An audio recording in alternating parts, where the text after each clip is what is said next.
चारधाम यात्रा रोके जाने पर उत्तराखंड के सीएम पुष्कर सिंह धामी कहते हैं मौसम का अलर्ट जारी किया गया है और कई जगहों पर भूस्खलन हुआ है।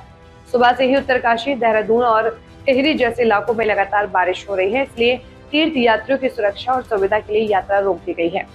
मौसम ठीक होते ही इसे फिर से शुरू कर दिया जाएगा। ध्यान है कि कम से कम जो है पर्यावरण हमारा प्रदूषित हो।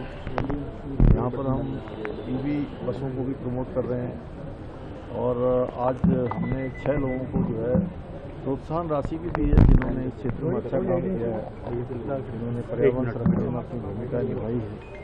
हमारा प्रयास है कि उत्तराखंड का जो विकास का मॉडल है वो प्रकृति के साथ यानी कि और इकोनॉमी दोनों साथ साथ चले, पारिस्थितिकी भी चले, आर्थिकी का भी विकास हो, उसको लेकर हम विकास को आगे बढ़ा रहे हैं। सर, राष्ट्रीय संगठन महामंत्री BL संतोष जी भी यहाँ हैं। कल आपसे भी मुलाकात हुई, आगे चुनाव को लेकर के मंथन रहा, क्या कुछ पूरा एजेंडा?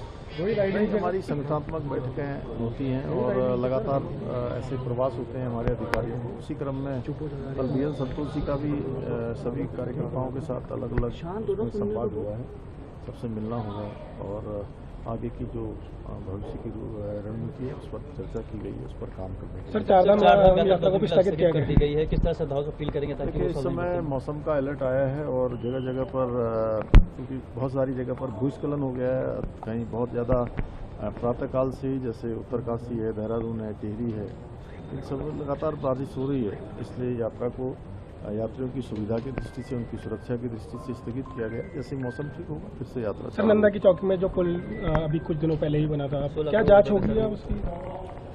देखिए, एक तो जैसा मैंने जानकारी ली तो पुल नहीं धंसा है, उसकी अप्रोच रोड जो है वो कुछ उसमें गड्ढा हो गया है, वहाँ से जो मिट्टी थी वो बह गई है या धंस गई है, तो उसको ठीक किया जा रहा है। और अगर कहीं कोई कमी होगी तो जांच कोई भी हो, किसी भी प्रकार की जांच तो होगी, क्योंकि निर्माण पर किसी भी प्रकार की गुणवत्ता से समझौता हमारा कोई भी जो है इरादा नहीं है और हम कभी भी जो है गुणवत्ता से समझौता नहीं करते हैं। ठीक है सर। पार्लियामेंट चल रही है और आम आदमी पार्टी के जो NDA के सांसद हैं वो पंजाब में पेपर लीक हुआ, उसके लेकर के भी कह रहे हैं कि NDA के सांसद कि वहाँ भी एक्शन होना चाहिए, क्योंकि जिस तरीके से केजरीवाल गए देखिए, दोहरे मापदंड नहीं होने चाहिए कि केवल राजनीति करने के लिए छात्रों को गुमराह करने का काम जो उन्होंने किया है, उसकी स्वयं से उनको इसका जो है एक उदाहरण प्रस्तुत करना चाहिए और उनकी सरकारों में जहां भी इस प्रकार की गड़बड़ियां हुई हैं सबसे पहले वहां कार्रवाई करनी